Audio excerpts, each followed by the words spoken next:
You are dying. Not in the way a doctor tells you, but in a way that is much more terrifying. You are leaking your life drop by drop through 10 microscopic holes you don't even know exist. Most people wait for a massive disaster to change their lives. They wait for the heart attack, the bankruptcy, or the divorce. But Stoicism teaches us that ruin doesn't arrive in a lightning strike. It arrives in the quiet, comfortable choices you make every single morning. I've spent years observing how high performers crumble from the inside out. It's never one big mistake. It's 1,000 tiny habits that have become your identity. If you keep ignoring these signals, you aren't just wasting time, you're practicing for your own funeral. But here's the truth that will keep you from the abyss. Because the silent killer of your potential is currently sitting right in your pocket. The first thing you do when you wake up is lose. The moment you reach for your phone, before your eyes are even fully open, you have handed your mind over to the mob. You are reacting to emails, drowning in staged photos, and absorbing the world's anxiety before you've even taken a breath. Marcus Aurelius didn't have a smartphone, but he knew the danger of a cluttered mind. He said, "When you arise in the morning, think of what a precious privilege it is to be alive." By scrolling, you are telling the universe that your purpose is secondary to everyone else's noise. The consequence? You start your day in a defensive crouch. You aren't a leader, you're a janitor cleaning up other people's digital trash. If you continue to outsource your focus the second you wake up, you will never own your day. But the morning isn't your only leak. Because the next habit is turning your brain into a graveyard of almosts. You call it high standards. Stoicism calls it cowardice. You spend your days tweaking, refining, and waiting for the right moment to launch your project, start your business, or have that difficult conversation. But perfectionism is just a sophisticated way of hiding. The Stoic philosopher Seneca warned that while we waste our time hesitating and procrastinating, life goes on. Every hour you spend obsessing over a detail that doesn't matter is an hour you've stolen from your progress. You aren't making it better. You are just making sure you never get judged. The consequence? You'll become a library of brilliant ideas that never saw the light of day. If you keep waiting for the perfect conditions, you will die with your best work still trapped inside you. But there is a far more dangerous lies you tell yourself every time you feel uncomfortable. Because your addiction to comfort is actually a slow-acting poison for your character. You have turned your life into a padded cell of convenience. Uber Eats, endless scrolling, lukewarm showers, and the constant avoidance of anything that makes your heart race. You think you are being kind to yourself, but you are actually atrophying your soul. The Stoics practiced voluntary hardship because they knew that comfort is a fraud. It promises peace, but delivers a weak spirit that collapses at the first sign of real trouble. If you cannot handle a cold shower or a missed meal, how will you handle a real tragedy? The consequence? You are becoming a spectator in your own life, watching from the sidelines where it's safe. If you keep choosing the path of least resistance, your muscles for resilience will wither into nothing. But the comfort you seek isn't just physical. Because the next habit is a mental trap that makes you a slave to people you don't even like. You are living a life that belongs to someone else. Every purchase you make to impress and every opinion you swallow to fit in is a betrayal of your own soul. You have become an actor playing a role written by people who don't even care if you succeed. Epictetus famously asked, if you find yourself wandering outside of yourself, wanting to please some other person, you have lost your way. When you value the opinions of the masses over your own principles, you aren't a person anymore, you're a puppet. You are trading your limited time on earth for a like from a stranger. The consequence, you will reach the end of your life and realize you never actually showed up for it. If you keep letting the crowd hold the remote control to your emotions, you will always be a slave. But there is an even darker habit lurking in your conversations, because your constant need to complain is actually a declaration of your own powerlessness.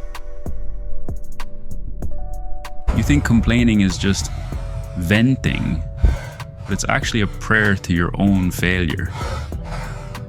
Every time you moan about the weather, the economy, or your boss, you are reinforcing the idea that you are a victim. You are telling your brain that the world has the power and you have none. Marcus Aurelius gave us the ultimate antidote. Everything that happens is either endurable or not. If it's endurable, then endure it. Stop complaining. The energy you spend describing how unfair life is the exact energy you should be using to fix it. Complaining doesn't change the situation, it only doubles the weight of the burden. The consequence? You become a magnet for other losers who find comfort in shared misery. If you keep letting your tongue weaken your spirit, you will never find the strength to lead. But the words you say out loud aren't as dangerous as the ones you keep in your head.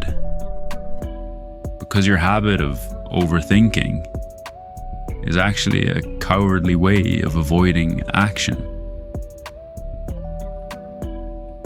You aren't analyzing, you are hiding. You spend hours playing out hypothetical scenarios in your head, trying to predict every possible failure. You think you're being prepared, but you're actually just paralyzing your will. Seneca said we suffer more often in imagination than in reality. While you are busy building mental walls against problems that don't exist, the real world is passing you by. Thinking is a tool for action, not a substitute for it. The consequence? You'll become an expert at what could have been, while achieving absolutely nothing. If you keep trying to solve the future before you live it, you will lose the present moment forever. But the noise in your head is fueled by something even more toxic. Because your habit of comparing your life to others is a form of mental suicide. You are measuring your internal struggle against everyone else's highlight reel.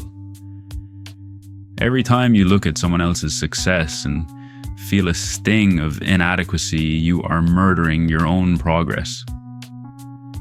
You aren't competing with them, you are competing with a ghost of who you think you should be. Stoicism teaches that the only valid comparison is the man you were yesterday versus the man you are today.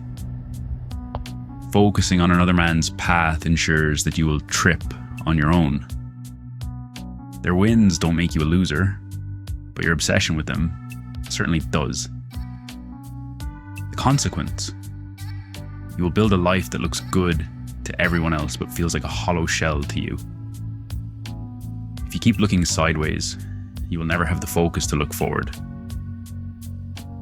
But there is a specific type of noise that is rotting your attention span. Because your habit of consuming mindless entertainment is actually a slow lobotomy of your ambition. You are drowning in a sea of triviality. 3 hours of scrolling, 2 hours of streaming, and a lifetime of wondering why you feel so empty. You aren't relaxing. You are sedating your ambition because the reality of your life is too painful to face. The Stoics knew that the mind is like a vessel. If you fill it with garbage, there is no room for greatness. Zeno of Citium said, "We have 2 ears and 1 mouth for a reason." But he didn't mean we should listen to every piece of digital gossip on the planet. You are feeding your brain junk food and wondering why your spirit is obese and lazy. The consequence, your attention span is no shorter than a child's, and your ability to do deep, meaningful work has vanished. If you keep letting algorithms dictate what you think about, you are no longer a man, you are a product. But the distractions aren't just coming from your screen, because the people you choose to spend your time with are either your fuel or your funeral. You are the average of the 5 people you tolerate most. If you spend your time with people who have no vision, people who gossip, and people who celebrate mediocrity, you are slowly poisoning your own potential. You stay out of loyalty, but you're actually just too afraid to be alone with your own ambition. Epictetus warned us, the key is to keep company only with people who uplift you, whose presence calls forth your best. You cannot fly with eagles if you are busy scratching the dirt with chickens. The world is full of people who will try to pull you back down to their level so they don't feel guilty about their own failure. The consequence? You will look back in 10 years and realize you traded your destiny for a few nights of cheap laughter with losers. If you keep protecting people who are holding you back, you are choosing their comfort over your greatness.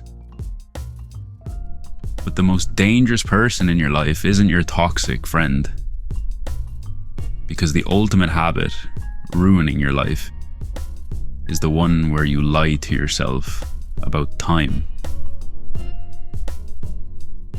The most dangerous lie you tell is, "I have time." You treat your life like a bank account with an infinite balance, spending your days as if you'll live forever. You'll start that business someday. You'll fix your health next month. You'll be present for your family once things settle down. Stoicism has a name for this: Memento Mori. Remember that you must die. Not eventually, not in the distant future. Seneca said we are mistaken when we look forward to death. Most of death is already gone. Whatever time has passed is owned by death. The consequence: you are gambling with a currency you can never earn back. If you keep living as if you are immortal, you will be shocked when the end arrives and you realize you never actually lived. The 10 holes in your life are now visible. You can choose to ignore them and continue to sink, or you can start plugging them one by one right now. Do not wait for a sign. Do not wait for inspiration. The fact that you are still breathing is the only sign you need. Put the phone down. Cut the toxic ties. Choose the difficult path. Because the tragedy of life isn't that it ends, it's that we wait so long to begin it. Reclaim your power before there's nothing left to reclaim.